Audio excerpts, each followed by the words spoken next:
పాకిస్తాన్పై భద్రతా బలగాలు చేసిన దాడుల మీద ప్రధాని మోదీ స్పందించారు. దేశ ప్రజలందరూ గర్వించదగ్గ విషయమని హర్షం వ్యక్తం చేసినట్లు తెలుస్తోంది. పాక్పై అటాక్స్ అనంతరం కేబినెట్ సమావేశం నిర్వహించిన ప్రధాని స్ట్రైక్స్ గురించి సభ్యులకు వివరించారు. ఇది మనందరికీ గర్వకారణమైన క్షణమని హర్షం వ్యక్తం చేసినట్లు తెలుస్తోంది. భద్రతా బలగాలు అత్యంత ఖచ్చితత్వంతో దాడి చేశారని అభివర్ణించినట్లు సమాచారం. పాక్ ఆక్రమిత కశ్మీర్లో 5, పాక్లో 4 ఉగ్ర శిబిరాల్ని ఎలా లక్ష్యంగా చేసుకున్నారో ప్రధాని కేంద్ర మంత్రులకు వివరించారు. ఏప్రిల్ 22న జరిగిన పహల్గామ్ ఉగ్రదాడి తర్వాత దేశ ప్రజల్లో ఆగ్రహావేశాలు రగిలిన క్లిష్ట సమయంలో ప్రధాని మోదీ దేశాన్ని నడిపిన తీరును సభ్యులు కొనియాడారని తెలుస్తోంది. ఉగ్రవాద శిబిరాలపై దాడులను భారత ఉన్నతాధికారులు ప్రపంచ దేశాలకు వివరించారు.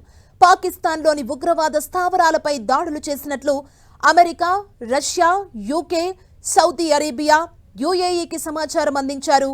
మెరుపు దాడులపై వాషింగ్టన్ డీసీలోని భారత ఎంబసీ ప్రకటన విడుదల చేసింది. పాక్ పౌరులు, ఆర్థిక, సైనిక స్థావరాలపై దాడి చేయలేదని స్పష్టం చేసింది. అమెరికా విదేశాంగ కార్యదర్శితో జాతీయ భద్రతా సలహాదారు అజిత్ దోవల్ మాట్లాడారు.